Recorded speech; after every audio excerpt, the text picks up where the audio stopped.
Ja sam Ana Đokić, trenutno vam se javljam iz Vardara. Počela sam sa 14 godina, možda kasno, ali eto, tad sam počela. Bila sam u Knjaz Milošu do 17. godine, od 17. do 18. sam otišla u Šabac, igrala sam u Medicinaru sa većim ambicijama. Poslije se vratila u Knjaz Miloš isto da uđemo u prvu ligu, što smo i uspjeli od moje 17. do 18. godine. Paralelno sam igrala 2 lige, ludo, ali moguće.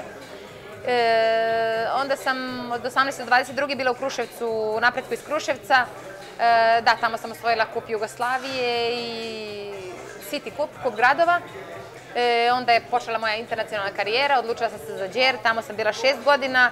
Osvojila sam, ako bih vam sad rekla, slagala bi uglavnom svake godine prvenstvo i kup.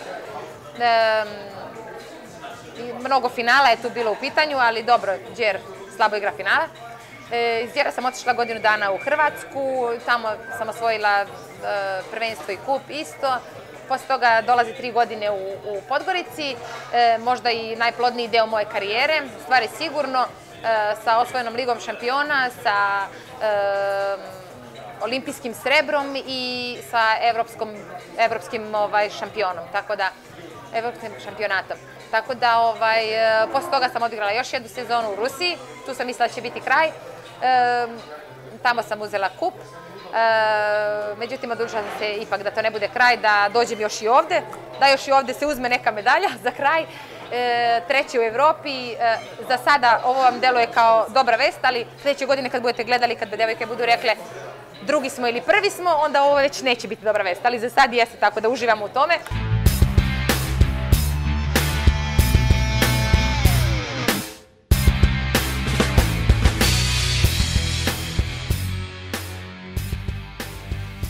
Devojkата со прекрасна насмевка, лавовско срце, упорност и желба за победа. Сите овие епитети ве носат до незиното име, Ана Đokić. Секогаш позитивна и насмеана, Ана, освен со својот талент и срце народен шампион, плени со позитивниот поглед на животот. Веројатно најситниот пикер во ракометната историја, но со сигурност ракометарка со најголемо срце меѓу пикерите, изгради кариера од соништата со која си обезбеди место меѓу ракометните легенди. Воинствениот дух и желбата за надигрување не и дозволија да се откаже од ракометот, иако некои тренери не ја предвидуваа блескава кариера. Сакаше на сите да им покаже дека само небото е лимит за неа, нешто што го покажа на најдобар можен начин во својата богата интернационална кариера. На самиот крај од својата успешна ракометна приказна, Ана Đokić специјално за 24 ракомет, во своето последно интервју како активна ракометарка, со задоволство се сеќава на сите прекрасни моменти и важни одлуки во својата 22 годишна ракометна кариера.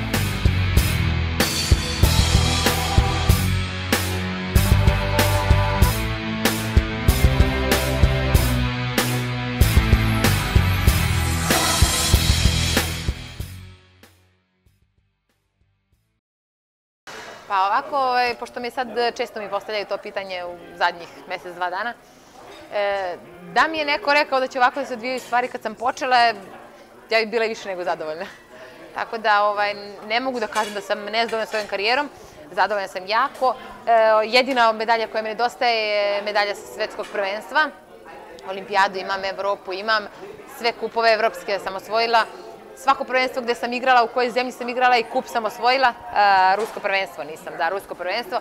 Znači, ovo ostalo, gde god sam bila, to su bili neki maksimalni rezultati za tu ekipu, tako da prezadovoljna sam, eto, baš tako.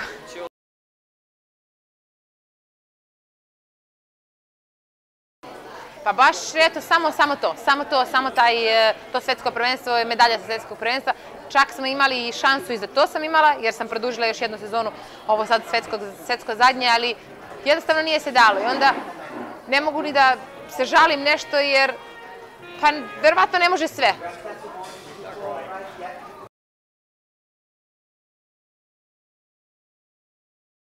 Pa dobro, možda je osvajanje Lige šampiona bilo onako posebno, imalo neki značaj za mene, zato što sam ja dala taj odlučujući gol i praktično sam, sa budućnost, praktično sam ja odlučila pobednika. Tako da možda ima tu neku draž mog doprinosa na terenu veću.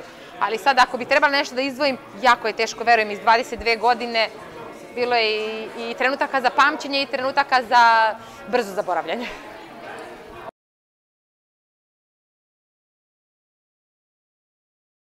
Najbolje sam sarađivala sa Grbica Nitom, sa Bojanom Popović i evo sad sam počela sa Andreom Lekić, ali eto, nije nam se dalo da igramo duže, ali mislim da bi ona bila ta treća igračica sa kojom bi sarađivala na tom nivou sa kojom su ove dve.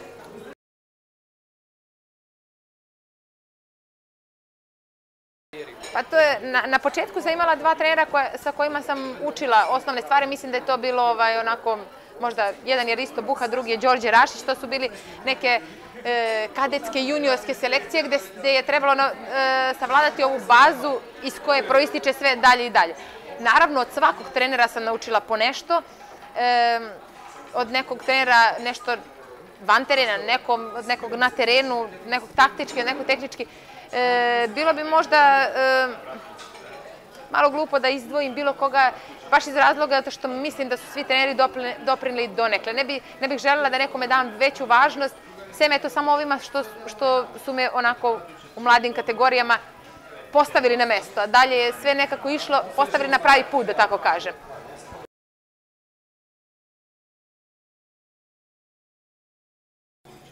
Teniserka. To je moja prva ljubav, tenis.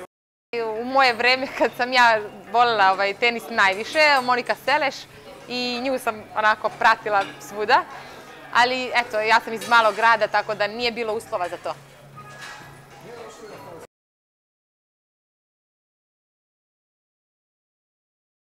Organizacija je bila na sasvim zadovoljavajućem nivou, bili smo ispraćeni što medijski, što od strane domaćina, sve je to bilo okej. Mislim da je za kvalitet rukometa previše dve utakmice, dve takve utakmice za 2 dana, ali eto, to su opet, to je nešto veće i više od nas igrača, a ocena nas, trebali smo da igramo finale. To je bilo najrealnije, da odigramo finale. Šta bi se desilo u finalu, desilo bi se, to uopšte nije bitno, ali mislim da smo zaslužili da igramo finale. Svojom igrom i tako. Ovo 3. mesto je, opet kažem da se vratimo na početak sezone, da je neko rekao da ćemo biti 3, mi bi rekli super, odlično. Ali kako smo igrali, kako je sezona išla, videli smo da možemo više i više i žao mi je samo što nismo igrali finale. Dalje, šta bi se desilo u finalu, ne bi mi bilo žao jer je svako finale finale za sebe. I osvajala sam i gubila sam, tako da je finala su posebna priča. Ti što podržavaš Final Four kod ženama ili? Pa ja lično mislim da treba da se igra kao od početka kao do kraja. Možda zato što sam tako igrala x godina, da ne pominjemo godine, Ligu šampiona od početka do kraja, opet igra se mi imamo opet super publiku, publika je totalno drugačija u, ne znam, u skandinavskim zemljama, manju podršku čini mi se imaju od nas, tako da opet imamo tu neku igrača više, što mi kažemo uvek. I mislim da tako treba da se igra do kraja. A s druge strane, mislim da je previše polufinale i finale, dve takve utakmice na toliko velikom, visokom nivou u svakom smislu, psihički, fizički, znači u svakom smislu, mislim da je previše za 2 dana.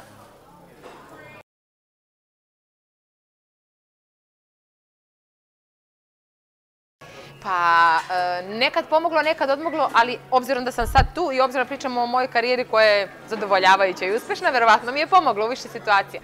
Kad sam počela treniram rukomet, govorili su mi stariji treneri i tako neki iskusniji igrači da ne treniram, da nije za mene to i da ja to ne mogu obzirom na moju konstituciju i tako. Međutim, ja sam došla kući jednog dana i rekla ja ću da budem najbolja. Tako da, tako je i posle bilo, išlo je sve u nekom smeru u kom sam ja želela. I ima sve to svoje prednosti. Ja imam brzinu, neko je niska, sam imam brzinu, niže težište, teško je visokim igračima da me čuvaju, opet visoki igrači imaju neku drugu prednost, tako da ja sam svoje prednosti iskoristila, to je najvažnije.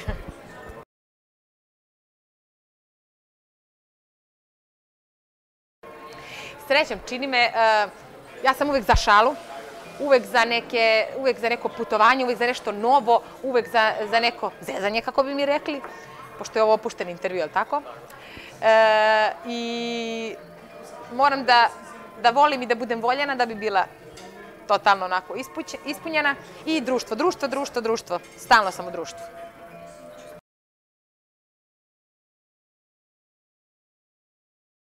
puno sam putovala, dosta sam, hvala Bogu, i hvala i sportu što sam prošla dosta, ali imam, hoću da idem u New York još, voljela bi da idem u Australiju da vidim jer je to sasvim nešto drugo. Sad idem evo u Južnu Ameriku, idem sad na odmor kad završim ovo, znači počinjem da putujem sad za svoj groš i za svoje uživanje. Tako da to su neke Španija, da, Španiju hoću da obiđem.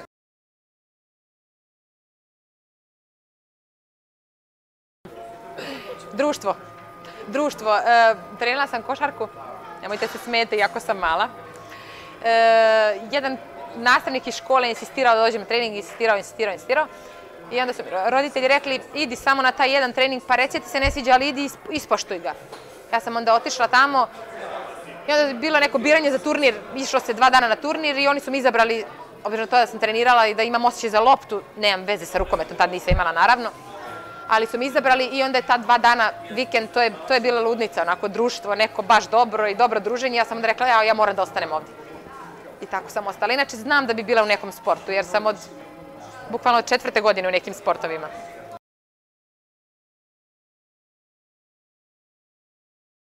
Pa, pratim manje više sve vrhunske sve sportove. A što ja sam uglavnom sve probala. Onako, htjela sam sve da probam, pa sam tako završila na rukometu. Ali vrhunski da, evropska, svetska, olimpijadu i tako nešto, Lige šampiona, to pratim. A i muž mi je kondicioni trener, pa i on opet ima svoju sferu, tako da smo skroz u sportu.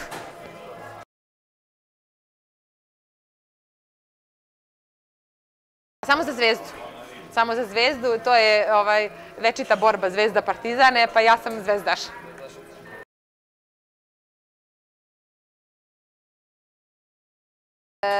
Jako mi je veliki motiv bila ekipa koja se skupila. I bila je onako velika ambicija. Ja sam, kao što sam ti rekla malo pre, uvek za nešto novo i za neku novu ambiciju i volim da se uhvatim, što bi rekli, za ambiciju, pa da vidimo šta može. I žao mi je što nismo igrali finale, da to završim na taj način, ali ovako dobri igrači i u principu All-Star evropski se skupio na jednom mestu i pa naravno da mi je imponovalo i samim tim što su ljudi želeli da budem deo ovoga. Naravno, ja sam zadnja potpisala, tako da sam ja imala tu sreću da vidim sve sa kim bi igrala, što nije uvek ovaj slučaj. Tako da je to presudilo.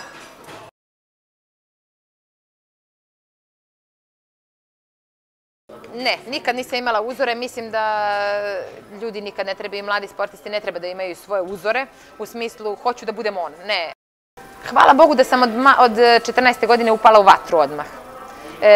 Tako se izdešavalo u Aranđelovcu, u klubu, igrali smo 2. ligu i jednostavno nije bilo para, više niko nije hteo da igra i morali smo mi mlade da igramo. Tako da je to nekako išlo, da sam ja morala da budem tu i morala sam da igram. Mislim, na moju sreću. Nisam imala tu sreću da učim od nekoga, nego da jednostavno sama i uz trenera, uz pomoć trenera, tako. Tako da nisam imala nekog uzora, pogotovo na svojoj poziciji, nisam imala nekoga od koga bi... Volila sam Škrbića, na primjer, volila sam, eto tako, da probam nešto što on radi i da ga gledam, baš sam ga rado gledala, on je neki stil pivota koji ja preferiram.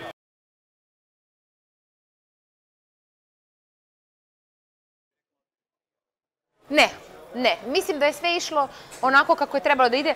Možda ti neki, nije samo stvar u tome da karijera ide uzbrdo. Nekad i kad ide nizbrdo je dobro. Zato što se možda nekad ja probudim ili upozori me na nešto, onda počnem da donosim drugačije odluke ili počnem drugačije da razmišljam. Tako da mislim da ne, ovako kako je to išlo tim putem, verovatno da negde sad presečem da ne bi išlo tim putem dalje. Tako da ne bih. Bilo je teško kad sam donosila odluke, jako veliki broj puta, ali porodica me uvek podržavala i ja sam sama donosila svoje odluke. Tako da sama i živim sa njima.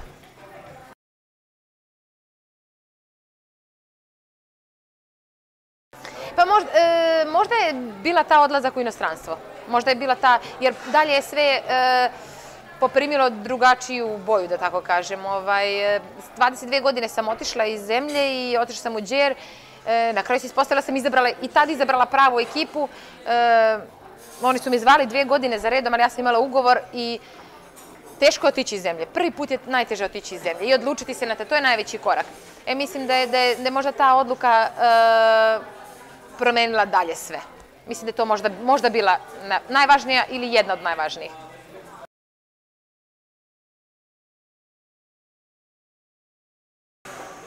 Ako bi ti sad rekla da je to jako veliki broj spisak ljudi, jako veliki spisak ljudi, to je, možda bi ne bi verovao i možda bi rekao da hoću samo onako da ti bez veze odgovori na pitanje, ali veruj da je tako. Jer postoje ljudi koji su možda ovako među nama nebitni, a tebi su bitni. Možda najveću zahvalnost dugujem stvarno svojoj porodici, tati, mami i bratu koji su u svakom trenutku od mog početka svakog bili uz mene. Što je mnogo velika stvar i važna stvar, jer postoje usponi i padovi, postoje greške i uspesi i oni su sve to prolazili sa mnom. Niko nije mogao da zna da ću da imam ovakvu karijeru i da se jednog dana sama brinem za sebe i tako. Znači oni su bili tu kad je bilo eto tako, ti to želiš? Dobro, mi želimo sa tobom. Možda samo mogu da izdvojim njih kao neku najveću podršku. A drugo, postoje treneri, postoje igrači, postoje ljudi iz klubova koji su jako imali neki uticaj u nekom smislu na mene. Tako da, jako veliki broj ljudi. Hvala Bogu, na moju sreću.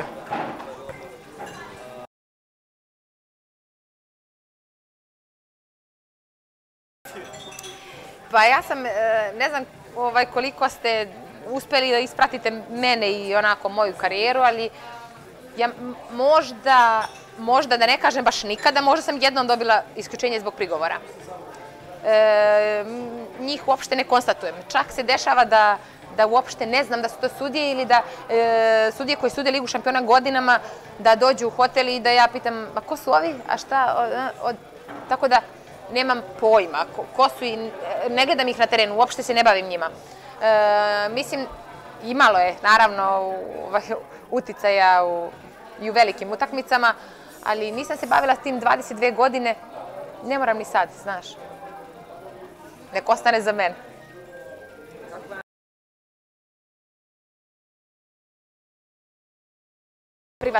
Privatno, sam jako luda. To uglavnom kažu ljudi o meni.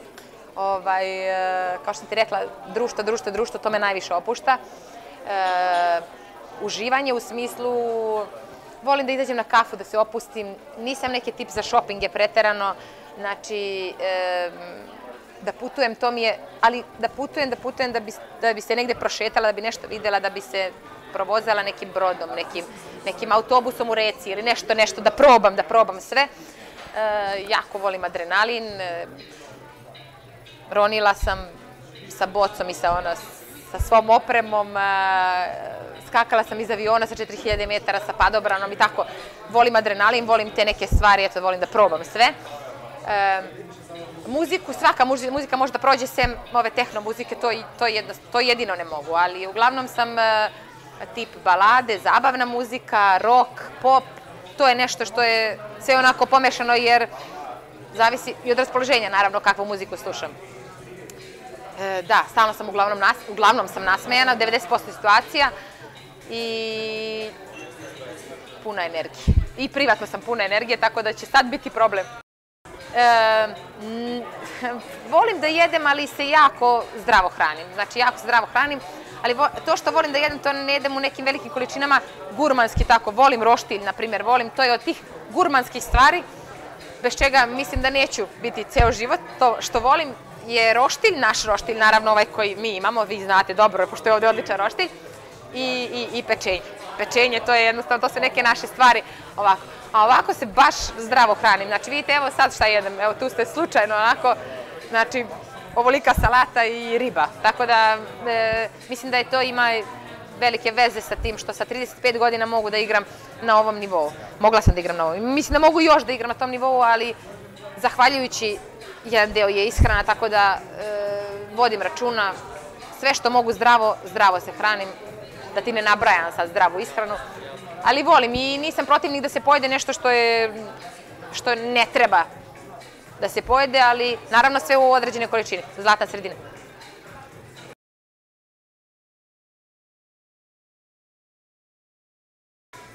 Preporučila bi u svakom slučaju da krenu srcem, velikom željom i sa velikom energijom. Sve je moguće i ono što misle da je sada na nekom 7. nebu, sve je moguće, samo treba da čovjek nikad ne odustane, da budu jako vredne i da prate svoje srce, da ne razmišljaju previše zašto igraju, zašto ne igraju, kad, kako, ne. Igrajte, uživajte u rukometu, volite sport, čak ne mora to da bude ni rukomet. Ja kažem, neka se deca bave sportom, pa koji god odaberu, kome god šta prija ili ko šta voli. Uglavnom, želja, volja i rad. Najvažnije, sigurno. Новиот предизвик за Вардаровата петка е насочен кон семејството, но Ана ќе ја продолжи својата ракометна приказна, овој пат со ново поглавје. I mladi, želja, volja, radite i verovatno ćete jednog dana sedeti ovde ili možda nigde više. Ljubi vas i voli Ana Đokić.